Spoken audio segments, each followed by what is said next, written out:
Hi, everyone. Thank you for coming. I am Dr. Cecilia Chu, Associate Professor from the School of Architecture at the Chinese University of Hong Kong. I'd like to first thank CHK Press to invite me to moderate this book talk by Dr. Chris Cowell, who is a very dear friend of mine and also a fellow historian whose work I admire very much.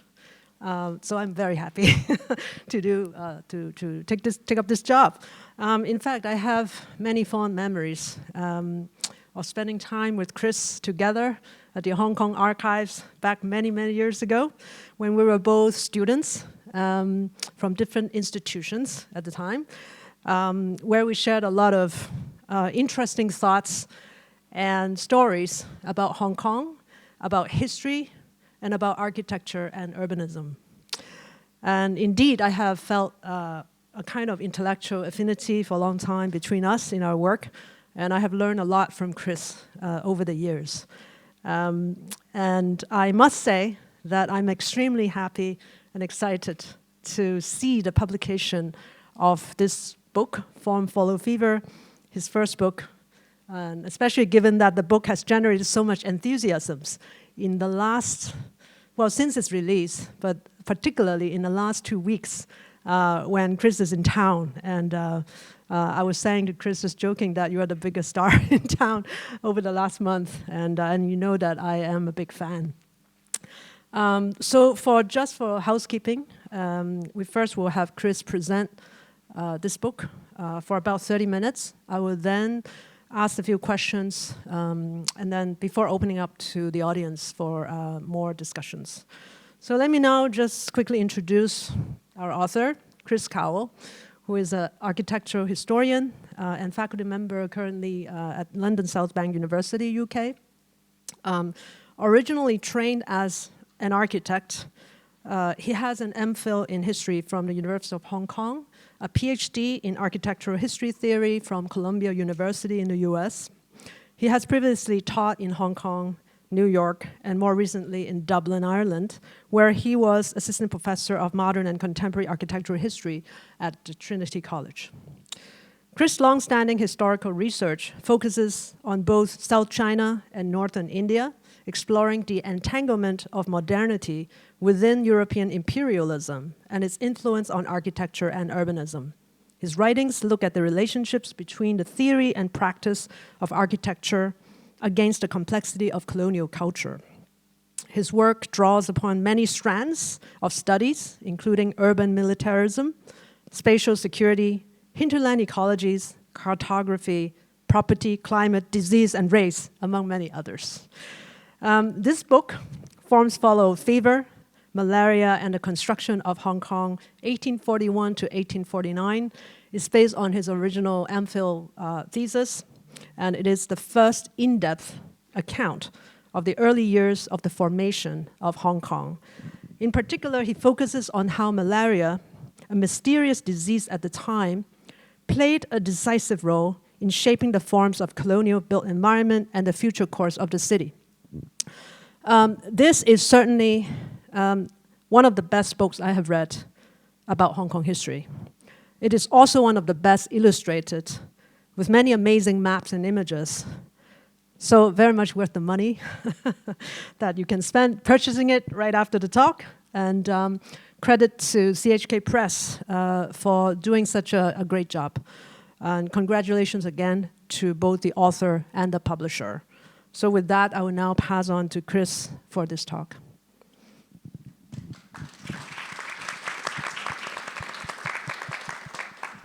That clap was for Cecilia. What a beautiful and humbling introduction.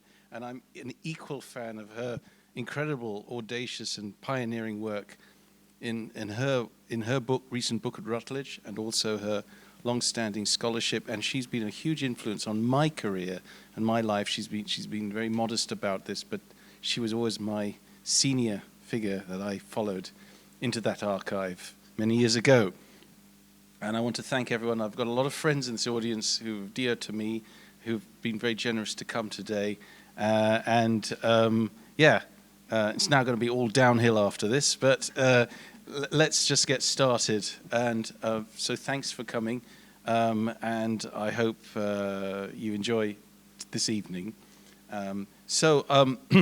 Yes, this book, there is a backstory to it, and I'm sure it'll come out in the Q&A in other guises, but I just want to very quickly mention that this book has a long developmental history, and it started off when I was a historian, a trainee historian in the Department of History at Hong Kong U. I was, before that, an architecture senior research assistant in the Department of Architecture, and for certain reasons I won't go into elaborate tonight, I was deciding to jump ship, and it would either be back into working in a practice, architectural practice, for which I had been practicing many years. I was in fact a student architect, helped to build Hong Kong Station. That was my first time in Hong Kong in the late 90s. And I decided, no, I'll stay at university because I love teaching, I love writing, I love exploring, and I particularly love history. I got enamored by all the history evening lecture series that the history department had, and I was a devotee to that. And so I decided to join the history department, do an MPhil, and the product of that MPhil was a manuscript from which this book derives. And I wanted to look at the urban history of Hong Kong. I was fascinated by the beginnings of Hong Kong because I didn't know anything about it, and lo and behold I discovered very few people knew at any level of depth how Hong Kong started, and it seemed quite strange to me. Because I was interested in possibly pursuing a PhD in architecture later, I tried to hedge my bets, and so I went into urban history, and I wanted to look at, say, the Royal Engineers and how engineering helped build Hong Kong. And as I was reading through notes, I discovered a medical document from a doctor writing in 1845 in the very first ever medical conference called the Medico-Chirurgical Society. And this doctor described how the building of Hong Kong, the construction of buildings, the materiality had to be adapted to combat what they perceived as malaria, which was a gas in the conception of medical theory at the time. There was no germ theory. So I discovered a fascinating connection. I realized so many things I was reading was connected to a kind of concern or fear of this gas, this malaria, bad air, malus aria. And so I started to see a way of joining a thread through, a loosish thread, but nevertheless a strong one, through this several years of the beginnings of the settlement and the concerns of this disease, the determination of where it lay, how to protect against it. And as they were trying to protect against it and also try to create a game of brinkmanship against, using it as an excuse to combat each other, to gain footholds in space, to dominate space on the island, I discovered connections between landscape and geography, materiality, water, soil, geology, climate, construction, mapping, sociology and society, and the way people were arranged along this thin thread, which I'll show you in a moment. Hong Kong was all on a thin little line. It was perched on the edge of a precipice. You see in this painting here, I'll show you, this is the cover. The cover happens to be a painting in 1843 by an anonymous Chinese artist from Tsim Sha Tsui, looking back from Chinese territory onto this new foreign territory, British controlled territory of Hong Kong Island. Now, of course, there's some degree of exaggeration, which I'll show you in a moment, but you see the sort of very precarious positioning of the properties. If I can, is it this way? This button, sorry. So you'll see the sort of, this is the full painting, a sort of slightly naively drawn, of course, in terms of scale, but it's a fascinating drawing because it does reveal how high up a lot of these properties were perched on the hillside, with no access to infrastructure, no access to roads. People were building speculatively, and there were different kinds of property. You can see the prison complex in that sort of palisaded compound up there, which is one of the very first enclaves built, if not the very first enclave built on that north side of the island by the British. So this is a sort of this painting has a sort of exaggeration, but it also has a certain pallid sickliness to it. I describe it as having a sort of a sort of bilish green to the foreground island mountainside, sort of mouldy blue background, and a sort of a jaundiced sky. I remember speaking to Jonathan recently, Wattis, earlier about this, and he says how this was obviously taken. The painting, that view can't be captured in that perspective. The painter has to go around the corner to see these mountains, and so this sort of elongated, flattened out quality is particularly an idiomatic expression of Chinese painters, to see around corners, you know.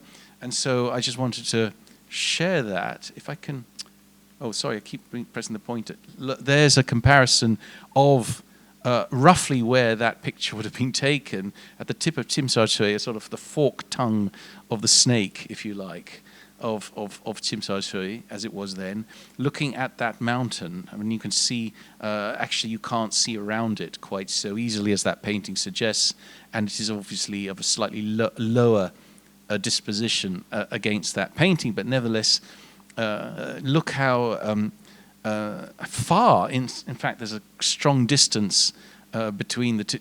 That sometimes we don't recognize. There is some degree of considerable distance, but that kind of quality of the geography of Hong Kong is still a dominant factor in the landscape today. So this is the pull-out map that you can enjoy if you have the book, and use it as a reference point to read as you read through the book. It's at the back of the book, and is based on the census survey, the so-called Gordon's map. I call it the Edwards de Havilland map because they're the two creators of that map. Made in 1843, and during the very year of the worst outbreak of malaria called the Hong Kong fever, that killed about 25% of the military population, about 10% of the civilian population in that one year. But you can see along this census map all of the settlements arrayed on a string, if you like. The pink are the properties, the most expensive being on the water side. The opposite side of the Queen's Road would have been the second price, tiered price, and then further up the hill, the so-called suburban lots would have been the cheapest land. But see how linear that city is, but broken at the same time. If you go down, you can see a connection to our current geography, a current satellite image, where you see the Queen's Road. For those of you who know where the Queen's Road is, roughly where the tram is, not always, but generally where the tram runs, is the original road along the edge of the island. The first ever acts of reclamation were the Queen's Road, as they cut the road against these precipices and they threw the rubble into the sea. They inadvertently reclaimed land in front of them. So the first ever acts of reclamation was the building of the Queen's Road, and then the marine lots are built on that reclamation. And the British are unprepared for the fact that they don't realize that the marine lots start to reclaim more land than they were given, and there becomes a difficulty in curtailing growth. So part of the story of the book is the ideas of gaming the system, if you like. Always been a part of Hong Kong life, always trying to cut corners, find ways out, find loopholes. The ingeniousness of these kinds of maverick actions form part of the story of the setting up of Hong Kong, from lots of self-interested positions triangulated to form a city, which is normal in all walks of life and culture. But Hong Kong as an early settlement, as a settlement of comprising of so many different peoples from different parts of the world, has this kind of quality of a sort of jostling, kind of brinksmanship that we see through the story of Malaria. This is the only photograph that appears in the whole book, and it happens to be the first figure of the book. And I do it to show that we don't have photographic evidence so early on in the 1840s in Hong Kong. The very first photographs we know exist of Hong Kong are in the 1850s. There was a man who had a daguerreotype portraiture booth in Hong Kong in the 1840s, because I've seen the advertisements for him, but we have no evidence of his pictures, and they probably were portraits of people in his studio rather than of Hong Kong. But one never knows. It may appear. But as far as we know, it's all drawings, manuscript drawings, maps, plans, paintings, watercolors, so forth, that form the visual evidence of the book. And as I've said in other talks before, I'm a very visual person, and the visual evidence forms an important interlocutor with my writing. It's not just supporting it as a secondary thing. Often these pieces of visual evidence form very strong data that I look at and analyze as part of my work. But you can see how elegant Hong Kong is at this point in time, with the arcades or the riverfront. But the early Hong Kong isn't like this at all. Just to touch upon some of the introductory images, I talk about how malaria as a gaseous phenomenon was sometimes debated about whether geographies of the world were inherently dangerous to certain races of people. I don't particularly like using the term race to refer to ethnicity, but this is a terminology that was used in the 19th century. Europeans started to feel that there were parts of the world that were vulnerable to them. And for example, Francis Dunby's painting The Upas of Poison Tree, which he painted in 1820 for the RA, Royal Academy, was in fact believed to be a real tree, a real geography, a real poisonous miasmatic landscape, which I found evidence of in newspapers of talking about it in Hong Kong in the 1840s. So this is a really interesting understanding that the debates that were being had and played out as Hong Kong was being built was whether Hong Kong was intrinsically dangerous to Europeans and whether they should abandon the whole settlement or not. And you shall see as you read that certain self-interested groups who may have wanted other geographies in China instead used that argument to their own ends to try to cripple and scotch the project of Hong Kong for the Colonial Office in London, something that I think most historians were not aware of until I discovered this little note in a marginalia in the office in the queue. So it's incredible how slips of information can often open up incredible sets of questions. I also show in the introduction a snippet of a particular plan, which happens to be a billeting plan by the military in the mid-1840s, still clinging on to a certain topographic conceit, which is to carve and draw deliberately mountains as being quite violently strong with ridge lines and valleys, and trying to show in this particular map, amplifying or exaggerating the three particular ridges that form the three components of government, which happen to be the military on the left, which became known as Cantonment Hill, now it's Hong Kong Park, then the middle ridge, which happened to be Government Hill, which has Government House now, and the third ridge, which was called Magistracy Hill, which had William Cane's prison complex, which is now an art exhibition centre. So those three ridges formed very strong divisions of governmental power in Hong Kong, and the geography of Hong Kong and its undulating terrains were very important in the division of that power. And dividing them were the valleys, the miasmatic valleys, the places of miasma, of disease, of malaria, bad air, where the nullahs would fall down in these ravines, gather in pools of stagnant water, which were considered receptacles of disease, particularly leaving odors at night, which, of course, what was happening was these basins of water were gathering mosquito larvae, and the mosquitoes were hatching and spawning in these pools, but they didn't put that two and two together, they thought that the sitting water, which they called malaria, was called marsh miasma, was considered to come out of marshlands and wet, boggy areas. And in relation to granite, there was also a thesis that the granite of the landscape was emanating these gases in the mornings and the evenings. And so they started to look at the geology of the land of Hong Kong, and doctors started digging up roads and discovering that perhaps the silty, soily area of Central was safer for them, as they discovered. They found out that in the prison complex, people were not dying of malaria as quickly as other areas, and so they started to have a thesis that Central was safer than the extreme ends of the city. And there's an example of that extension of that. And here we see the newly designed road system after they discovered that the prison complex seems to be safer. So the old streetscape, which was the Upper Bazaar, these two streets that went upwards, which was Chinese shop houses, the first example of eminent domain was applied to them. The Chinese were evicted from this. The streets were demolished. They roughly sit on the line of Graham Street today.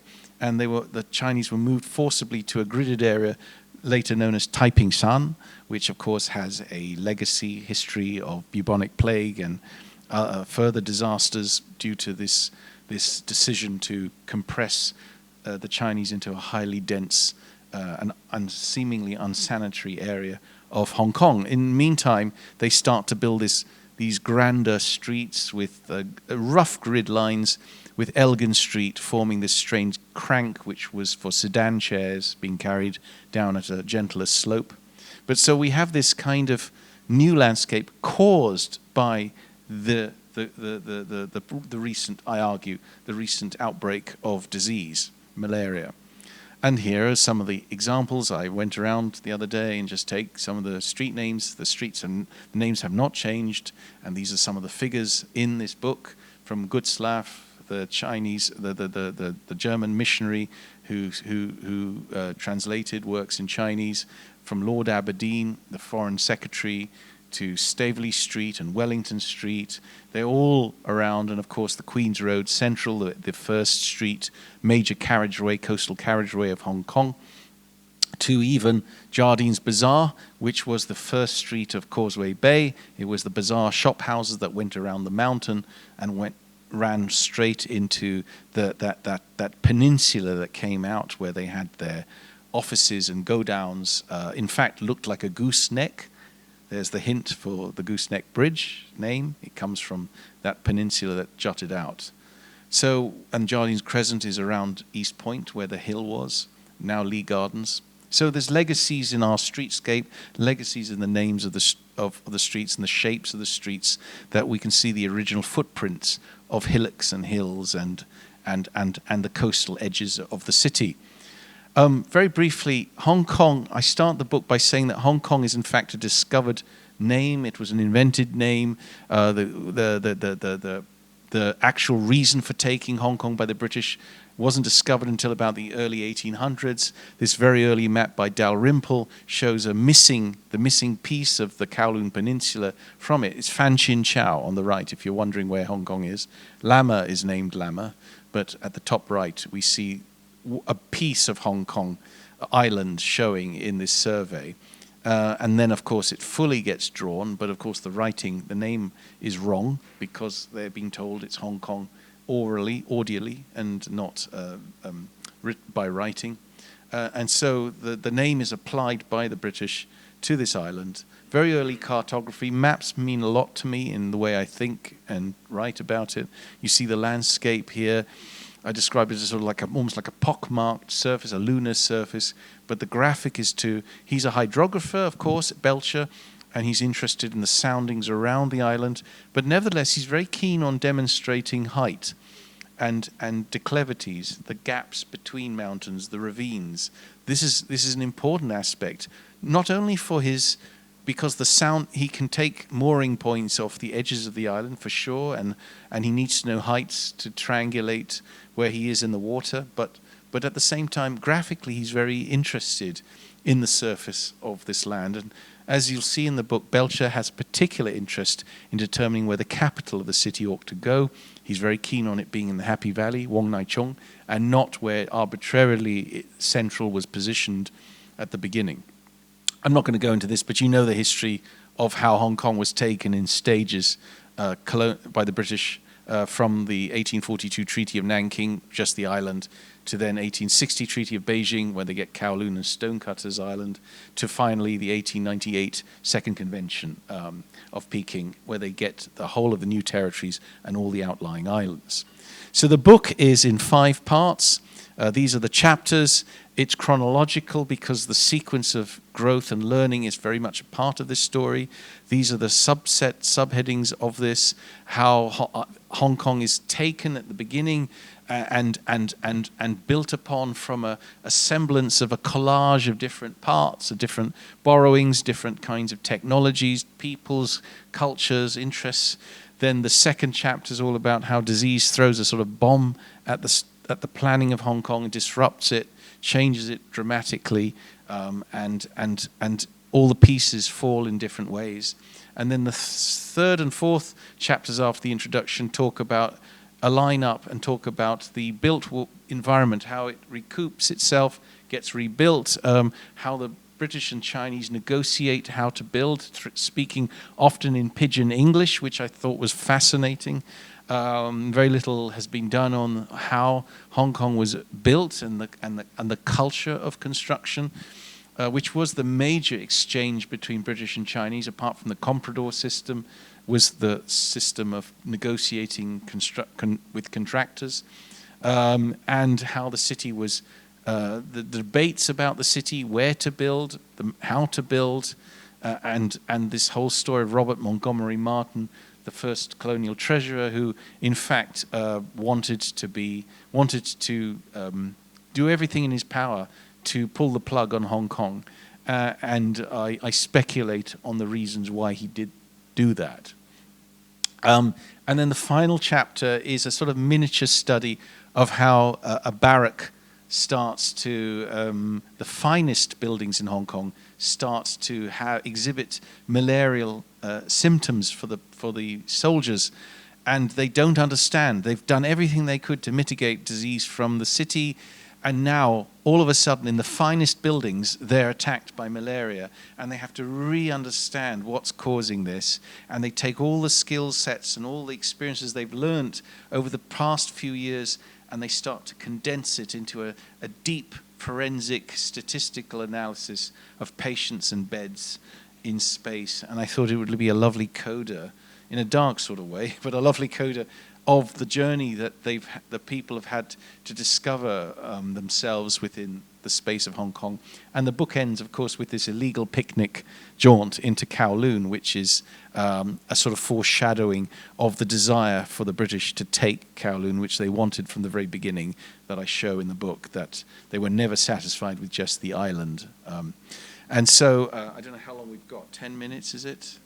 Yeah, so I'll go through some of the images and start to explain some of the relationships in the book to this. This is the very first drawing we have after the flag was planted in Possession Point by John Collins, a naval doctor who's painting this scene.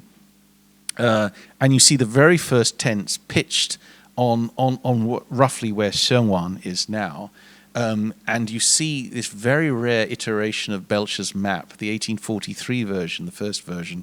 But of course, it's 1843 in terms of its publication. It's 1841, early 1841 in terms of its plan drawings. But we see how that Belcher has noted where the water is, supply is, where the tents go.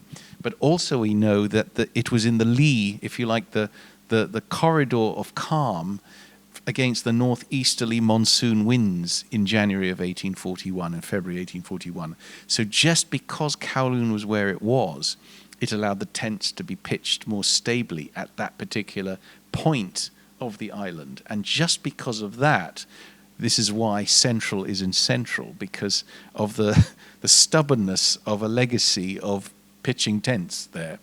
That's what I argue. But they start to build the road. The engineers build a rudimentary road all the way along. They have no plan as to where the settlement eventually will go, but they know, as good engineers do, you build the infrastructure first and then you ask questions later. So the structure is built, it goes all the way to Wan Chai, nearly to Happy Valley, so there is an early road constructed. And we see in a second painting by John Collins, taken some weeks later, that the settlement has now shifted over to the junction between Central and Admiralty with the Albany Nullah, and we start to see the settlement built, perched upon what becomes known as Cantonment Hill, and down a little bit of an even patch where the road has been built, which becomes a marketplace, a market hub of early Hong Kong. And it's now Pacific Place and Queensway and all that. But it also becomes the military center for Hong Kong for over 30 years, 20 years, until the 1970s. And that's part of the tragedy of this story too, is the splitting of the city into two halves between Wan Chai and Central, divided by a military installation, a cantonment, right in the heart of the old center of the city, breaking its contiguity, breaking its linear smoothness, if you like. So just as a marker, the same mountain, Mount Gough, is present in these two images, just to give you a sense of scale and proportion. From that area of Admiralty, Cree walks backwards just a month before the first land sale of late April 1841, and he is staring at the market stalls along this patch of ground, and you can see how dense the harbour is inhabited by a swarm of beetle-like boats. Most of the Europeans are living on water. The city is literally waterborne, and they are just settling as they're building the roads, and commerce is coming to the island. The camp followers and the settlers and Chinese of various parts of the region are swarming in and starting to sell goods and find opportunities to create a market. So market is a very important early part of the setting up of Hong Kong as an economically viable hub. And of course, architecture forms a big role in my work, and I'm interested in the relationships with construction and perceptions of vulnerability and disease and class and other sort of factors, ethnicity. And we see here the Indian soldiers, the sepoy, are placed in these very seeming perceptually disease-ridden, damp mat sheds. They call them mat sheds, a persistent early vocabulary of construction Hong Kong. Mat sheds were very, very malleable. They could be different scales, different functions, different types. They could morph themselves in many different ways. That's a persistent legacy of construction in Hong Kong. We find a certain kind of rudimentary quality to buildings that can do many things for themselves. So example, Cecilia's work on Tong Lau, the development of Tong Lau housing changes in terms of use and topography and relationship and scale, but Tong Lau form persists right through into the beginning of World War II as the major typological construction of both domestic and Chinese commercial architecture in Hong Kong. That itself has a legacy to shop houses. In turn, shop houses have a legacy to mat sheds. So we have this kind of iterative quality to construction and the relationship of perceptions of construction to vulnerability and disease. But of course, shops were also floating, and I want to just get an idea of the strangeness of Hong Kong being both land and water at this early time, and finding advertisements for selling in these kinds of these provisioning ships, these floating hulks that didn't have masts, that had kind of roofs on them. They were like floating giant stores or malls that you could walk into and buy anything from Indian chutneys to planks of wood from Manila.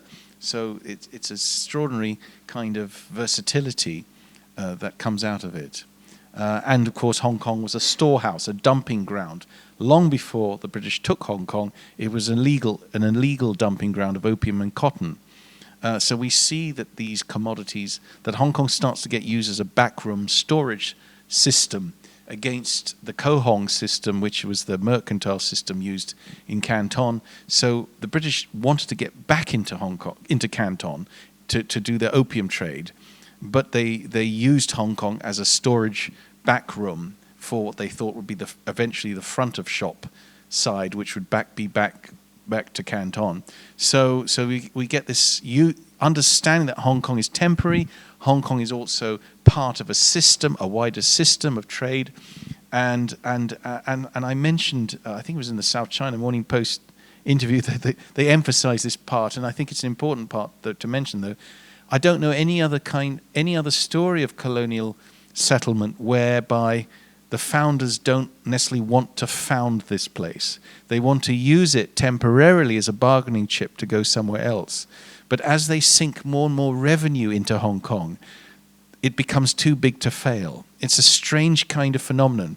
And the disease of Hong Kong starts to create a complexity in that negotiation, because it both creates a greater vulnerability and at the same time a sort of perverse determination to overcome it by building and cleansing and building more stably, and therefore forcing the hand of many investors to build more securely. And so therefore Hong Kong actually becomes a stronger statement of stability in terms of that kind of counteraction. Here's one of the forts of Hong Kong, Victoria and Albert, they call them, which becomes spolia, useful material, where they start pulling it apart. And the very earliest brick and granite of Hong Kong is taken from illegal destruction of Chinese material on the mainland. And here are some of the shop houses built in declivities, which were considered malarial and diseased and vulnerable. And this is where Pacific Place is today. And we see Morgan's Bazaar as one of them. And then around the corner, your eyes looking down the Queensway, effectively, with the Queensway on the left and Pacific Place on the right, Mount Gough shadowy on the right. And so we've got this kind of strange, the narrowness of the street, of course, is much more widened than before, but we see that the use of the so-called brownfield sites, the sites that couldn't be built upon because it was thought to be diseased, were used for markets. And views, Ashworth, the architect, plays a very important role in my work. Discovery that I wrote a catalogue for. These paintings, some of these paintings, not this one in particular, but some of these paintings were rescued, discovered in 2014 and became a catalogue.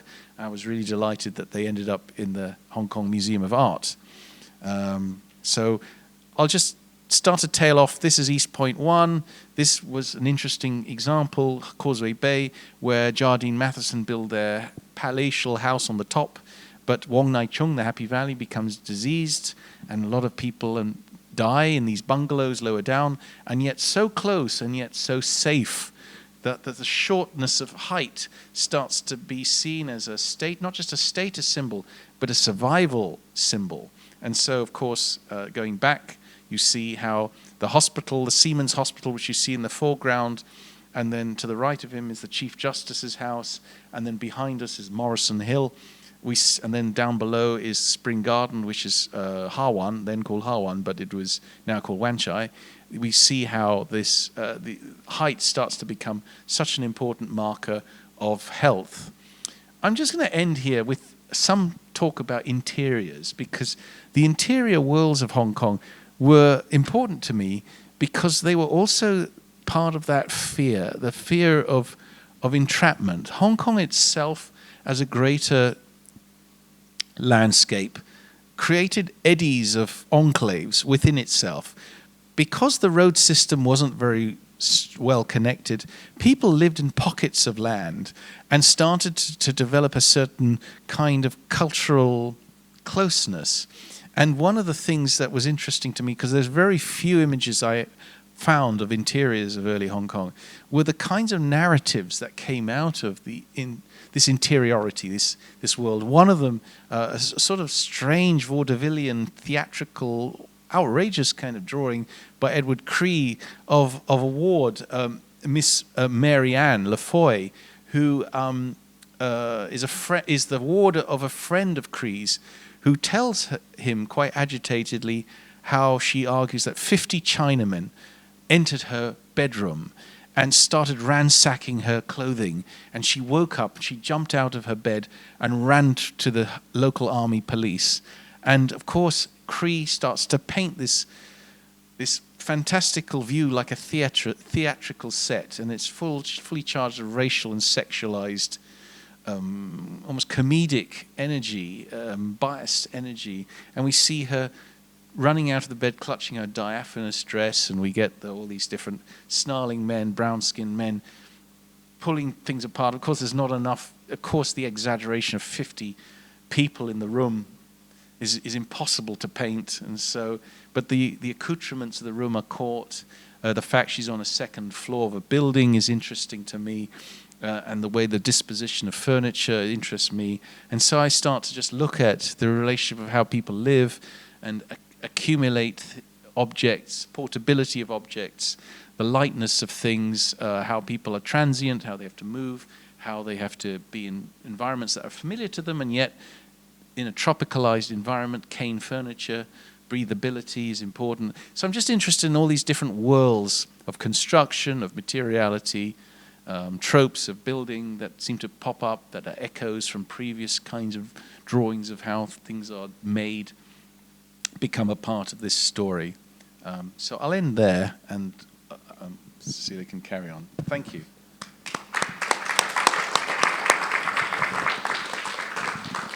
Well, thank you, Chris. Despite that I have heard him speak about the book before, it's always a joy to listen to you again, to walk through all the fascinating images and the stories. And he's someone that I know who can actually put all these things together and narrate the story so vividly. So let me just pose a couple of questions to start, to initiate our discussion, and then I'll pass on to the audience. And I'm aware that our audience is from all walks of life, not necessarily from history and architecture. So maybe I'll just start by asking you to tell us a little bit how your life trajectories have shaped the idea of this book.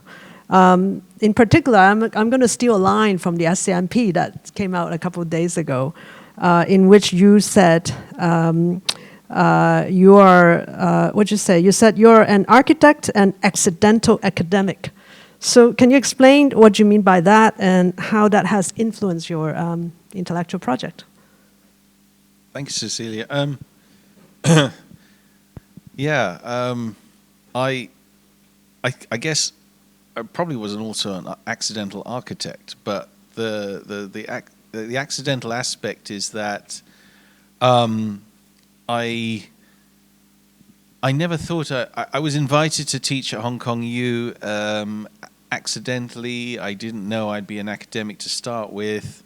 It's just chance. And then once I was there, I discovered I was in a world which I enjoyed greatly, particularly the teaching and the writing and the sharing. And I guess a life of the mind, you could say, was something I discovered appealed to me by chance. But I guess when I say accidental academic, perhaps attuned to the SCMP question, I think more I would tune it to say I'm an accidental historian. So I kind of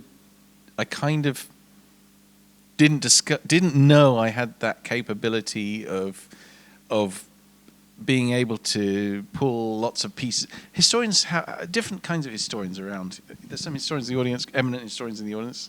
That we all have different styles of doing history. So it's a deeply personal thing, like anything in life. But I guess one of the traits of a historian is to have an eclectic, certain kind of nerdy, encyclopedic interest in omnivorous, interest in lots of different things. I don't know if John would agree. But anyway, I think that that kind of eclectic quality where we go down, we call them multiple rabbit holes. I would spend ages going through all sorts of different things. I discovered a love of sitting in archives, which surprised me, because I've always loved working in teams in architecture. I'm a very sociable person. I love working with groups of people. And I discovered that far from being bored by being in an archive for practically months on end sometimes, I actually discovered I was like living inside these archives and drawing from them and getting ideas and connections and excitement, and I don't know why that was. Obviously, there's a danger in starting to, as they say, ventriloquize your dead people.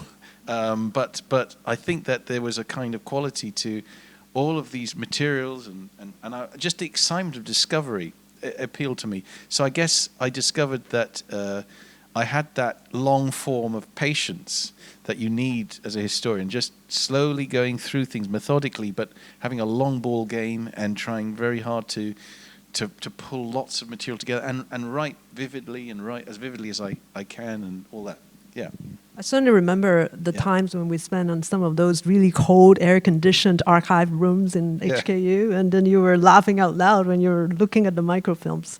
Yes. And we were talking about, what was that? Just discover something new. Yeah.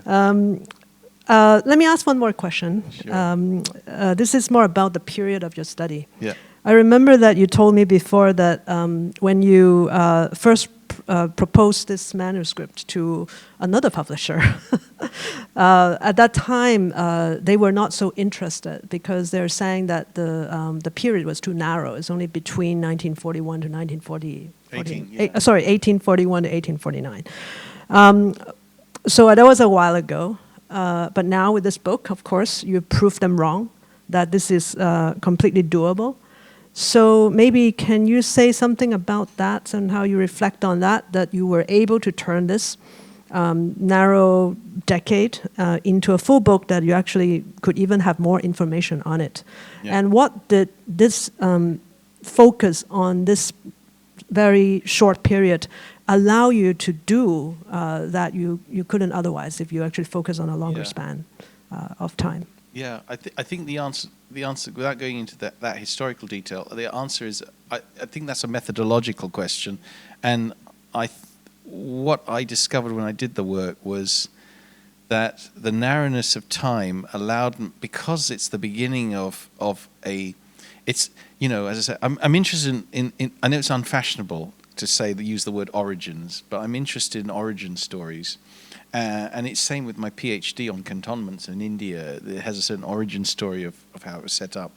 We say genealogies and stuff just to complicate it. But there are, I mean, we do have perceptual ideas of origin.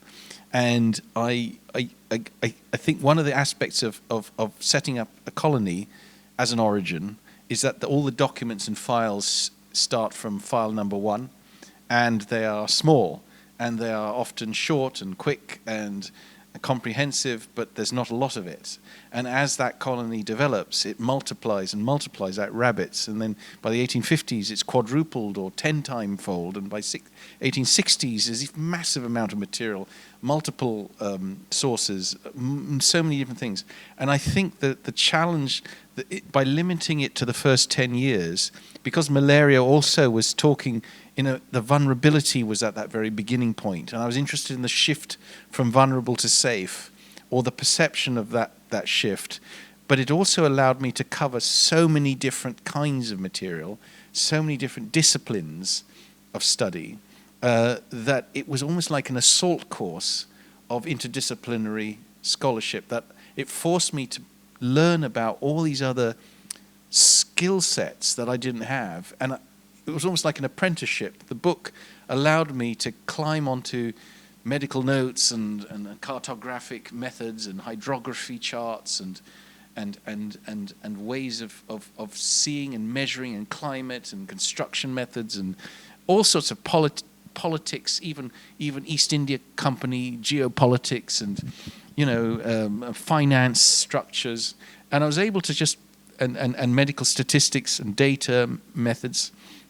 With all of this stuff, I could move around, and the mobility and the comprehensiveness. It's a very rare thing to have the luxury to write about a significant starting point of something, and also have the luxury to be able to meander all around it, because you're one of the first to do it, I suppose. Not because, I'm just lucky that there hadn't been covered an awful lot, and it just gave me a sort of free range to move around, and I think that's what it gave me, that tightness of time frame. It gave me a huge comprehensiveness that is difficult to have.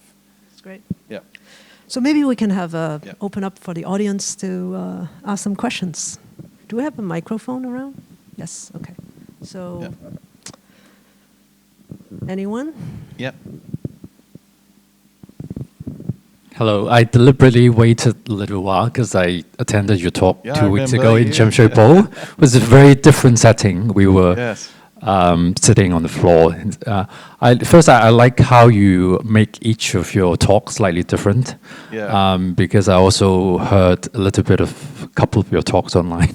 I'm taking the fast track as I haven't started reading your book. I still need to finish my 4 other books that I've Your book been as reading. well. Yes. Yes. Yes. So today I'm particularly interested in how the interactions of people, of interested groups, ethnic groups in the 1840s, maybe even the 1850s, when the British government was eyeing on Kowloon before it was acquired.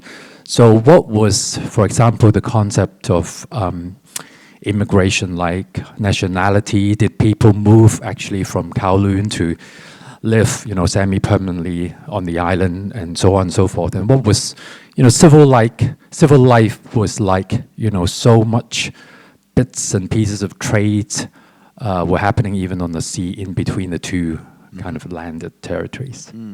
Thank you. Some of those questions are outside of my knowledge so far in terms of the detail, particularly in the 1850s, except to say that at the beginning, well, of course, we know there are roughly 4,000 settlers, Chinese native inhabitants on the island, roughly. There was some kind of debate about the size. Predominantly around the southern edges of the island, as the British start to colonize the north side in 1841 onwards. But if we just take the north side, the so-called city of Victoria to start with, it was a very porous population. In other words, it starts off from boats, both Chinese and Europeans living on boats, and then some mat shed settlements appear. In fact, the map at the back, it's something I haven't written in the book, and as I said at Chemshui-Po, I kind of regret I missed that bit out. Maybe I'll catch that in the Chinese edition, but I am convinced that colonial map has completely erased masses of mat sheds that would have been all around the edges of Hong Kong that don't appear on official maps. They're just ignored because they've not been purchased formally through the normal conveyancing methods. Maybe they're just constructed illegally. They're what they'd call shanty towns. And I'm sure there was a lot of it around, but we don't read or we don't hear about it. But I think one can infer that there were these. We know about these mat sheds starting to be seen as illegal, and the chief of police, Hillier, comes in and he's ordered to demolish them or arrest people that are in them at night if he sees there's gambling or whatever, the suspicions of criminality in these spaces. So what happens is that many of these people, many Chinese, are living on the Kowloon side, as you're inferring, and they're coming across by boat. They're day workers, and they go back and forth. And so in the early 1840s, there's a lot of this day work movement going on in Hong Kong, which also implies nocturnal habits. The whole idea of the dangers of nighttime become a thing in early Hong Kong. There are these figures called bamboo beaters that would beat bamboo and make noises, hired by the Hongs, hired by the rich elites around their areas, but they caused annoyance to certain people in the elites, waking them up, people who had insomnia. But that was a protective measure against arson attacks, constant stories of people being firebombed and running out and having sword fights and all sorts of strange activities going on, thefts at night. And so that side of it happens. But in terms of people living there, as I say, there's a porousness. By 1840s, 42, 43, you have the California gold rush. And Hong Kong starts to become a corridor to shipping and people migrating. Elizabeth Sin has written very valuably on this subject. And so we have this kind of story of a growing Hong Kong population based upon supporting others who are relatives and kin going through Hong Kong and then migrating to California and elsewhere. And so we do have built up populations who start off, invite their families, multiply, start living in little communities along Hong Kong, some of them on their way to somewhere else. And Hong Kong, from the very beginning, becomes an entrepôt and a dropping off point for storage, but also a transit port for population migration very, very early on. And so the transient, I want to emphasize that the transience quality of the island is, before 1860, by the way, is a strong theme from the very early stages of settlement. By the time you get to 1860s, of course, the game changes. But the peculiarity is Kowloon, once it's taken by the treaty in 1860, the British don't build on it immediately. There's a few decades where, interestingly enough, it's the military that take the peninsula and guard it. And it becomes, as often the case, the military come in first and then they hoard and then they prevent the civilian development to happen. It's done in India too with the cantonment systems. There's a certain kind of, while I'm not saying I'm being negative against the military, I'm just describing a kind of parochial quality that the military often has to safeguard their own. It's not just group security, it's military security for themselves. It's security of the military for themselves. And so we get these tugs of war between civilian interest groups and military interest groups, and then mercantile, sort of a three-legged stool. Merchants, executive, civilian government, and military often have that tension between them, let alone the Chinese, who don't have an awful lot of political power at this point in time, the fourth estate, if you like, of the settlement of Hong Kong. So I'm not sure I've fully answered your question, but I'm trying to, answer bits of it. Yes. Okay, other questions? Yeah.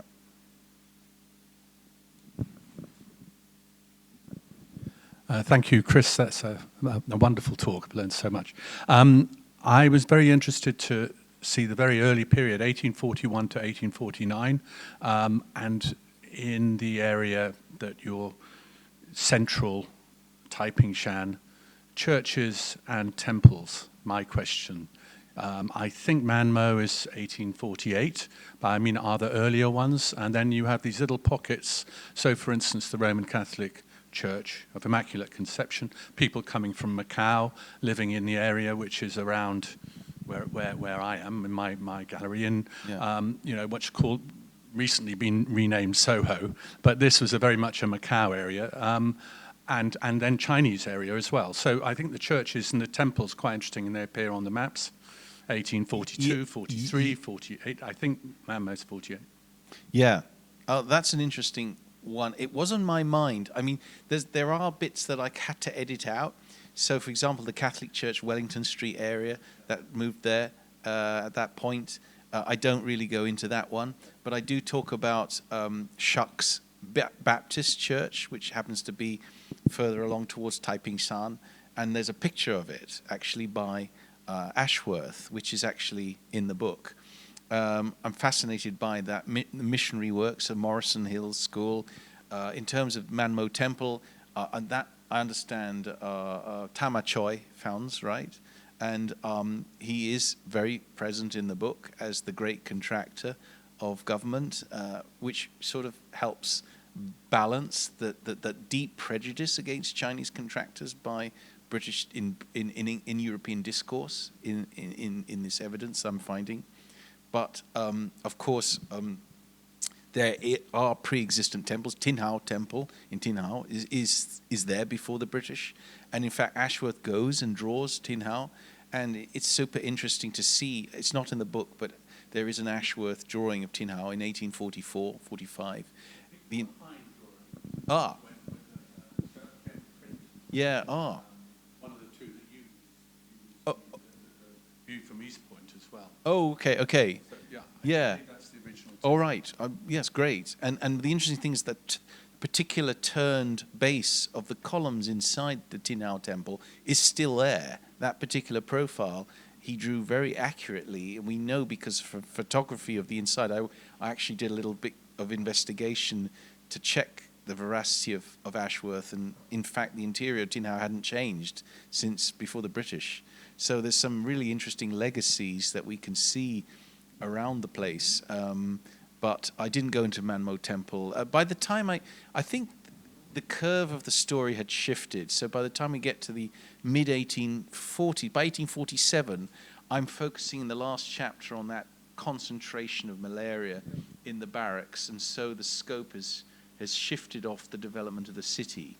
So there is a sort of editorial eye on what I can put in, but it is a point well taken. I mean, particularly a point well taken in regards to the development, the growing development of Chinese elite power in the very early stages of Hong Kong settlement, and how Chinese communities gathered and developed a kind of self-interested, almost a sort of a collective unionization, not just through contracting, but through sociability, through temple group, foundation groups. The thing I do emphasize is the unionization of builders, which I think is a really interesting thing, where carpenters and stonemasons gather together and fight against being fired for misdemeanors and being arrested. They often were very effective in their collaborative unionization early on in Hong Kong. So much so that the governor, John, what's his name? Second governor. My brain's gone. Davis, thank you. The second governor, John Davis, was very scared of very fearful of Chinese going on strike, and you'll read that in the book. Yeah. Okay, who would like to ask the next question? Yes.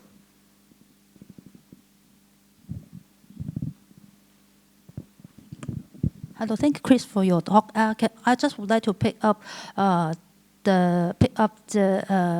on Dr. Chiu's point about the period of study, because I'm interested to know why your books, the period of your study end in 1949. Was it a very important year? Some landmark thing happened, or the 1950s is the beginning of another era, so it didn't fit in the theme of your book?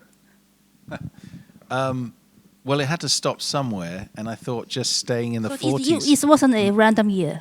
No, I mean, it just so happened that the governor changed, Bonham, and I just felt it was quite a nice coda that they go on this picnic in 1848. Bonham, I think, is 1848 when he becomes governor. But they go on this picnic, and it foreshadows the next stage of Hong Kong's growth.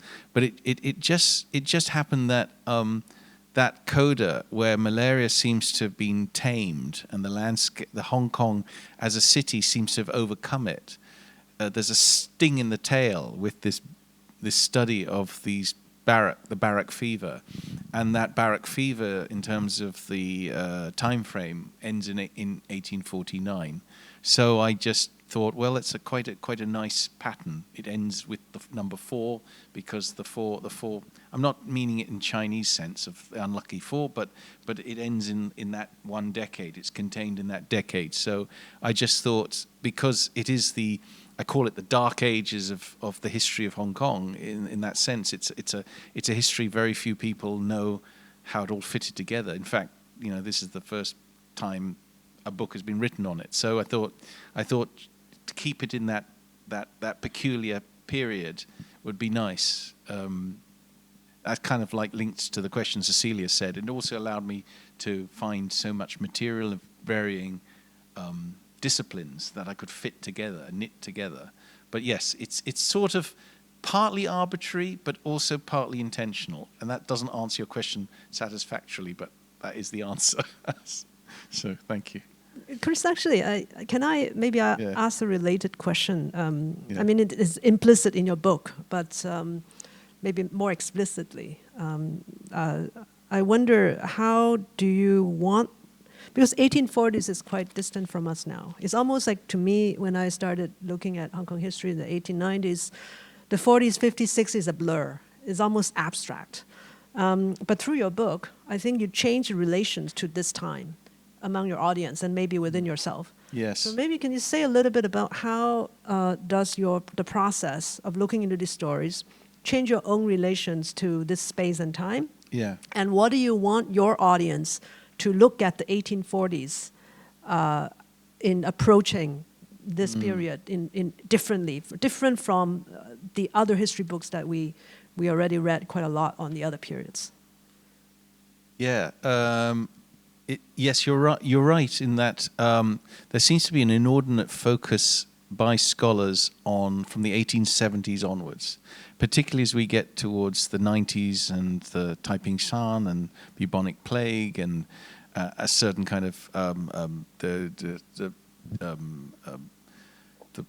Sun Yat-sen studying in the medical college, and there are various kind of connections that start to make Hong Kong a bit player in a larger geopolitics of China, emerging and modernizing in the national movement and so forth. Hong Kong's sort of starts to become an important scholarly surface in the late 19th century, but as you say, 1840s, 50s, up to 60s, when we get to the taking of Kowloon, hasn't really been done intensely.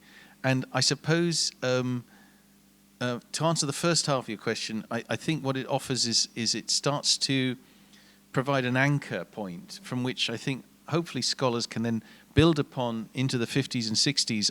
I myself now am fascinated by a project of looking at Kowloon, particularly the early stages of Kowloon development, that is almost neglected, because we start talking about the urbanization of Kowloon in the late 19th century into the 20th. But what about Kowloon for decades before that, when it was taken? It sits there, and I'm fascinated by the sittingness of it, and the effect of Kowloon has on Hong Kong Island as well. I've written a short paper I gave at a conference a few weeks ago on how Kowloon, from the very beginning, even though it wasn't part of British sovereignty, had a strange effect on the planning of the island. That even though the fact it was there changed the gravity and disposition of the planning of the city below it. That fascinates me, this kind of distant reach of a thing that's not contiguous and not part of you. And I call it like a ghost limb. You know how unfortunately some people have their limbs severed and they still think they've got an arm, and it has to shrink. Psychologists have to shrink it, But I think that this kind of the peninsula is a sort of strange kind of ghost limb that acts at a distance on something else, and I find that really interesting. So there's all sorts of things that it's evoked in my mind, but I guess also when you're setting up something, there's a sort of fundamental set of decisions that have long-term repercussions.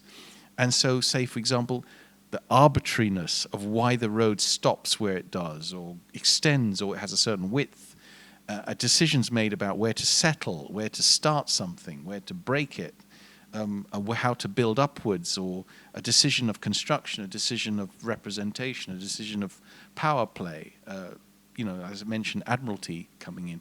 All of these have long-term effects on the Hong Kong much later, and I think the fact of people starting to know, oh, that's why it did that, will then implant a point from which to build a more research upon, and hopefully bridge that gap between the scholarship done in the late 1890s and come somewhere into the middle.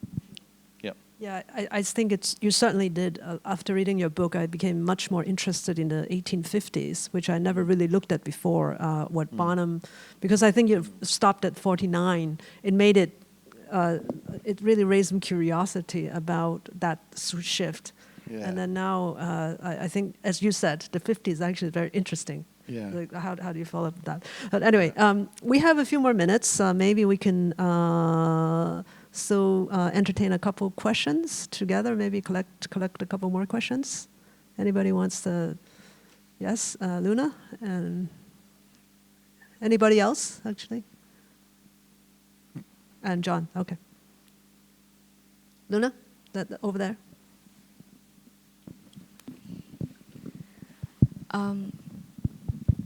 Yeah. Thank you for your talk. Thank you for giving us this opportunity to enter into this period of time of Hong Kong from quite a different angle that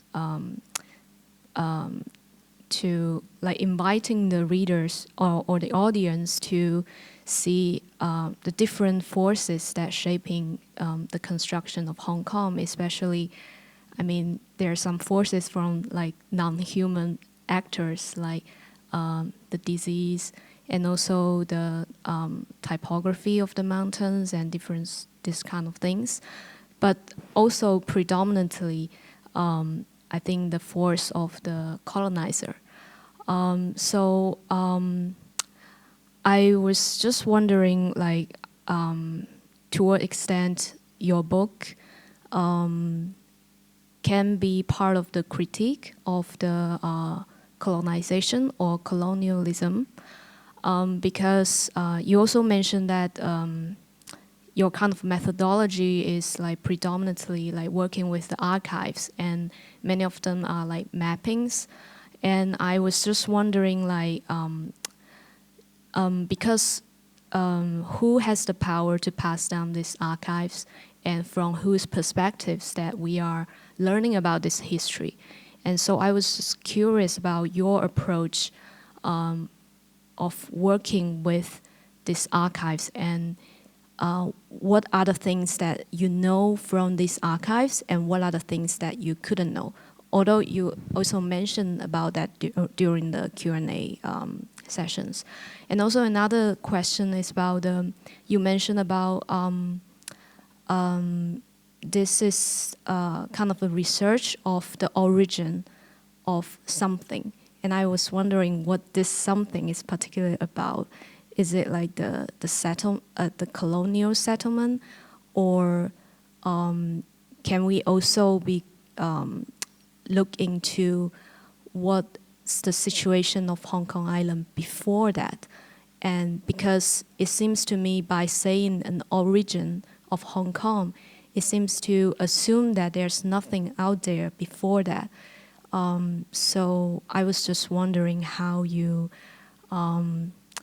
deal with these situations. Maybe let's collect one more question, because we don't have a lot of time. Okay. Can you pass down the microphone to John? Yeah. Yeah.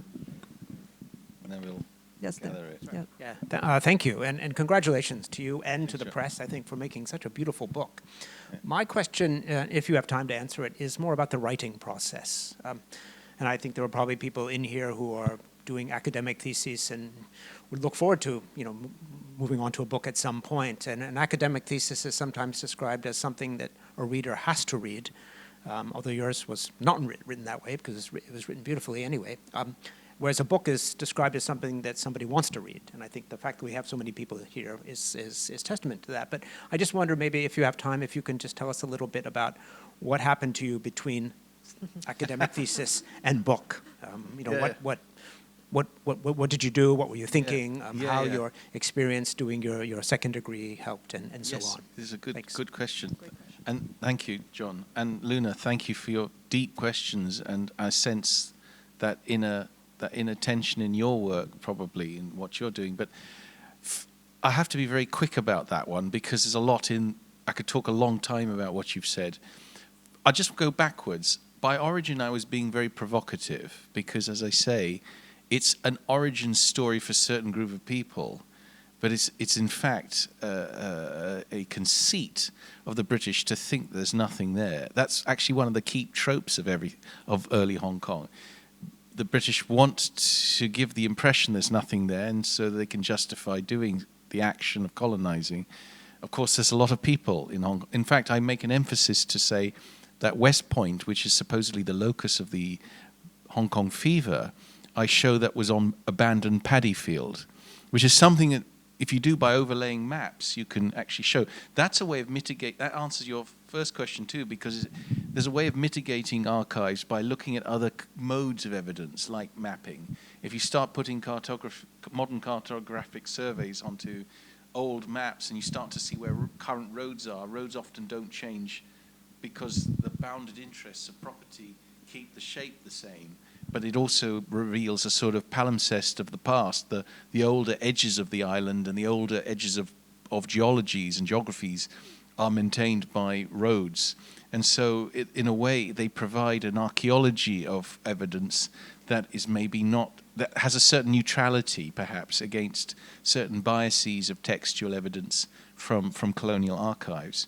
In terms of dealing with the colonial archives, of course, it's always a problem when every historian has to face the fact that we generally have the dominant narrative of people who are so-called they say history is written by the victors, but the dominant narrative of an institutional voice that we often have to work against through other forms of evidence or working in other modes such as subaltern procedures.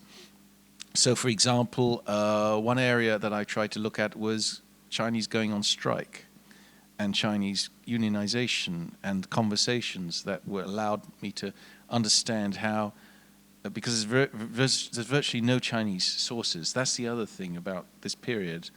So how do the Chinese communicate and read to each other and talk? And what were the modes and medium of sharing? And so some of that I've been able to piece together and decode and try to explain, but it's hard. It isn't easy. I want to go to John's question, if that's possible, to answer that thing about writing, because it's a very important one. To answer that, first of all, I guess in my case it's a little bit weirder because, as you know, I was thinking of a book very early on when I wrote it, and so it was. So a little thing I'd say to people is when you're writing your MPhil or your PhD, write it, if it's possible, write thinking it's the book, and I'm just on the way through a PhD to get to the book. So try, it's hard, but try to put as much effort into pulling the pieces together as polished a way as you can, written in as, I suppose, as engaging a way as you can muster at the time, to make it easier for you to then make that leap to a book later.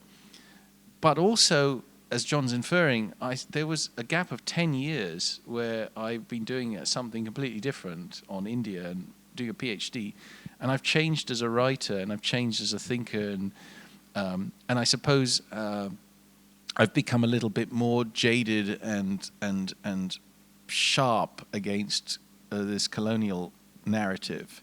And I started to want to tease and break it apart a bit more. A lot of the emphasis was put in pieces across the book, not wholly rewriting the book. Obviously, rewriting the introduction and inserting and expanding and editing and controlling, and especially Ashworth played a very new role in the techniques of the book, because he started counteracting figures like Murdoch Bruce, who we thought was the original lithographer of the landscape of urban Hong Kong. But of course, Ashworth came earlier. Ashworth comes in and it looks like Murdoch Bruce was following in his wake and looking at where he was drawing. And they were obviously talking to each other. It's a small world. Both of them are architects. So they must have known each other, even if they may not have liked each other. I don't know. I don't know any conversations of their relationship. But we get these figures that come in and out. Cree became an interesting figure, but he keeps popping in and out in time because he's Navy. So he's inserting himself at intervals and seeing the change, like seeing a parent growing older or whatever, and you visit them occasionally, whereas someone who's living there doesn't notice the change. So Collinson is living there. Collinson knows Cree, and Cree's having conversations with him at intervals. But we get this in Cree's diaries, these intervals. So I was very keen and interested in using agency of people, both as in a novel, like a novelesque way. So because it's such a compressed period of time, you can almost write it like a novel. I tended to elaborate more on quotations than I would normally do. So there's a lot more quotations. To give it life, to give it immediacy, to give it almost that quality that you're there, hearing the conversations because of that tightness of time. And so those were the qualities I was finding in that compressed way of writing. So, but every different kind of book has a different way of approaching this sort of question of turning it into a readable thing. Yeah, thanks, John. Great. Well, as much as we want to hear more, we're giving a sign of time's up. So I just want to thank Chris again for this wonderful talk. Thank you. Thank you.